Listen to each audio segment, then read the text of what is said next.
Let's come back home and carry on to talk about the ANC's Electoral Committee's announcement today of people who've been nominated for the top 6 positions of the ANC. Kgalema Motlanthe announcing those preferred candidates for the party's top 6 positions a little bit earlier. This is, of course, ahead of the ANC's 55th National Conference, which is going to take place in a few weeks' time. And that is going to be from the 16th of December to the 20th. Now, for the role of the president, we've got 2 candidates. The incumbent, Ramaphosa, he received 2,037 nominations, according to Mr. Motlanthe, and he's being challenged for the top position of the ANC by the former health minister, Dr. Zweli Mkhize, who got 916 nominations. And then, of course, the role of the deputy president has got 3 nominees or 3 potential candidates there who've been nominated by branches of the ANC. The front runner, so to speak, is Paul Mashatile with 1,791, followed by Ronald Lamola, who's, of course, our Justice and Correctional Services Minister, with 427, and Oscar Mabuyane, currently the Premier of the Eastern Cape, with 397 nominations. And then moving right along, I mean, it's very interesting. Chairperson candidates. Kgalema Motlanthe is the current chair, but he comes in second with 971 nominations. But the lead for the chairperson role currently, the front runner, is Stanley Matabata, who's, of course, heading up the ANC in Limpopo province with 1,492 nominations. And the third candidate for the chairperson's role is David Masondo with 501. I think until recently, if not until currently, he's been heading up the ANC's, the party political school. So that's the role of the chairperson. And then we look at the other positions that were announced. And the big one, of course, is the Secretary General. You remember currently the ANC does not have a Secretary General because he's been suspended. And that's Ace Magashule, but there's an acting Secretary General, and that happens to be Paul Mashatile, who's also Treasurer General at the moment. Mdumiseni Ntule surprised many people as the front-running candidate here for the SG role of the ANC with 1,225 nominations, followed by Phumulo Masualle with 889, and Fikile Mbalula, the Transport Minister in government currently, with 749. That's the SG role. So let's look at the deputy SG nominations, and there's 2 names that are really up front. It's Nomvula Mkonyane with 1,779, and then Phoebe Potgieter with 916 votes. Currently, she's the office manager of the ANC in Luthuli House. And Nomvula Mkonyane remains as a member, of course, of the National Executive Committee.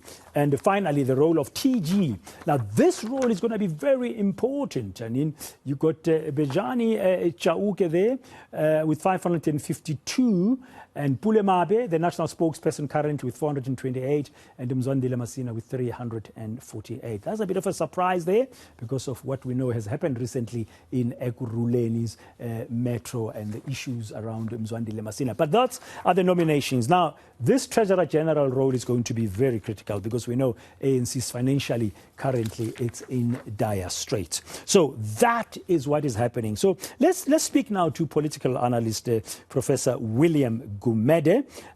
Prof, good afternoon. Welcome. And thank you for your patience. And thank you for your time here on today on ENCA. I've just gone through the list of the names of the nominees for the top 6 positions of the ANC. Are there any surprises on this list? Afternoon, and thank you for having me. I had actually hoped there would be more fresh blood. I think perhaps the surprises on that list is that there are not many fresh blood, although people like David Masondo, Phoebe Potgieter, who are featuring.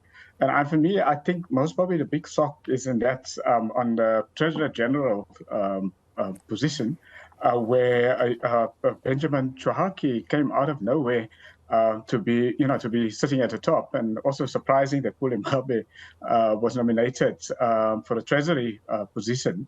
And then for me also, the other standout is on the General Secretary. The big surprise, and the General Secretary of the party obviously is a really influential position, is at the heart of the party, the engine room of the party. From KZN and Ntuli, I think out of nowhere, not someone with a national presence, but he seems to be the front runner. Yeah, and I mean, he never even got any role in the provincial executive committee in KwaZulu-Natal when the new provincial executive committee was elected a few months ago. I was surprised that there's only one woman or two women, so to speak, because of Phoebe Potgieter and Nomvula Mokonyane nominated, when there's been calls for a 50-50 split, even at the top six. What do you say to that?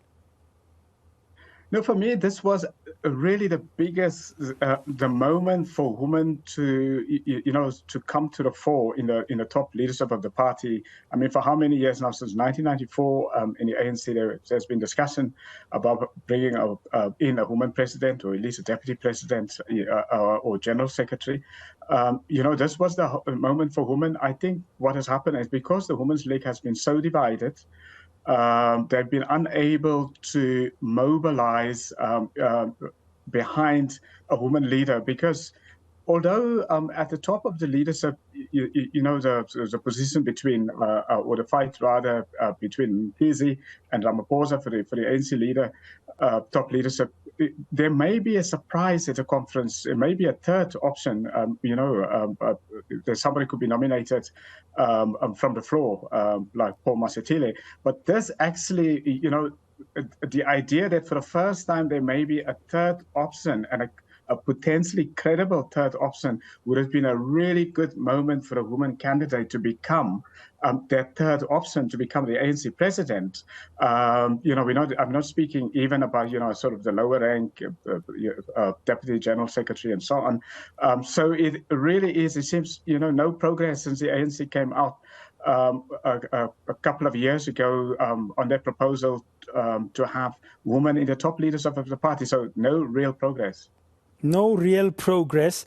And also the names that were bandied about until recently, including people putting up their hands up for possible roles, they're saying that if I'm nominated, I'll be ready, did not even feature at all, like Lindiwe Sisulu, like Dr. Nkosazana, Dlamini Zuma. So there's been, as you say, maybe a failure to really mobilize and unite against a strong female candidate for one of the top positions. No, absolutely. I mean, for me, obviously, the big surprise, or two surprises, really, that Lindiwe Sisulu, she's not featuring anyway here. And remember the beginning of the year, I mean, her campaign started very, very early. Perhaps now too early, perhaps. And also, really, not a very well-run campaign, not a very strategic, not a very intelligently run campaign. And I think it's all backfired. Her fight, attacking the constitution and having some very questionable people around her really backfired terribly. And for Nkosazana Dlamini Zuma, I actually expected that she would be somewhere in the mix of the nomination. Clearly, I think she's lost support. Also, people or branches appear to think that she, is not credible enough to even be in the mix, whether it is for a top job, the presidency, or even for the deputy presidency. Yeah, and David Mabuza, having been deputy president on a unity ticket since 2017, is a no-show at all.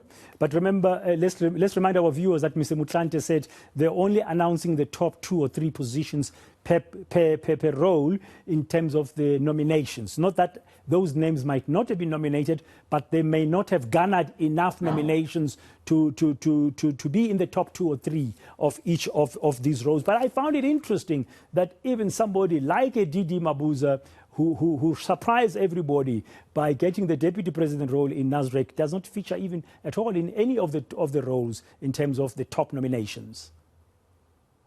I mean, I'm not surprised, because he has retreated from politics, and I know he has many supporters who still think that at a conference they can nominate him. But I don't think, I think, after he got the deputy presidency job the last time at the national conference by a shifting position at the conference itself from the Jacob Zuma group.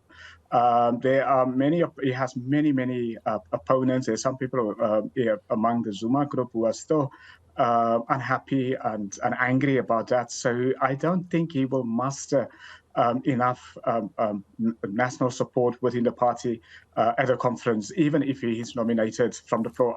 My own sense is that his career, political career, is over, although people do speak of him obviously as the cat, 9 lives. But I suspect the cat has run out of its political lives. What about the youth? What about the youth? I mean, we were hearing about renewal. We need new ideas. We need to refresh ourselves.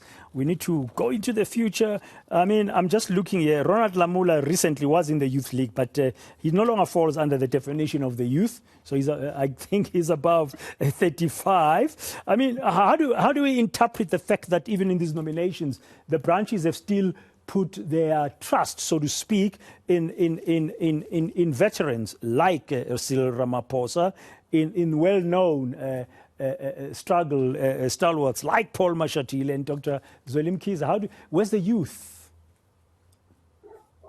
You know, given the fact that the ANC's membership and voters are actually youthful, it is very surprising that, you know, the absence of the youth.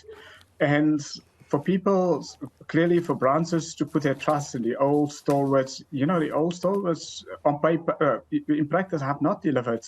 I mean, Lamola and Masondo, obviously, I mean, although if one puts the criteria of the ANC Youth League, they do fit in there perfectly in the ANC Youth League criteria for being youthful. They are youthful and they are very talented. I mean, you know, both of them are very, very talented individuals. And Phoebe Potgieter obviously is much older, but also younger than you know, the sort of the stalwarts that we see there. They should have actually been the new leadership of the party. Yes. In the context of where the country is now, in the context of the fact that the old stalwarts have not delivered and appear to be jaded. I mean, if you look at all of those, you know, above the ANC Youth League age, all of them appear very jaded. Yeah, but they've run out of ideas. Yeah.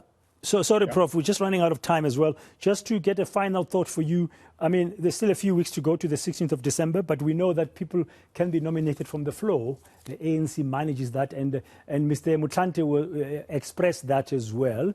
Do you think there'll be surprises from the floor, or this is pretty much it?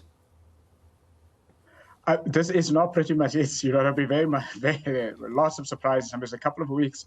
And I remember when branches arrived there and people arrived there to vote, the delegates, ahead of the conference, people can, you know, they can change their minds.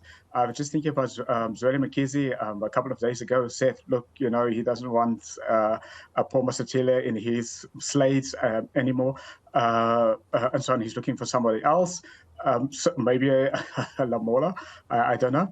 But you know, everything can change at a conference itself. And I think the conference is going to give us a couple of surprises across the nominations or across the positions. We're going to have to wait and see. Thank you very much for your time and insights this afternoon. That's Professor William Gumede, political analyst, as we were unpacking the names and just getting some analysis of the nominations for the top 6 positions of the governing party, the ANC, as announced a little while ago today by the former president, Kgalema Motlanthe.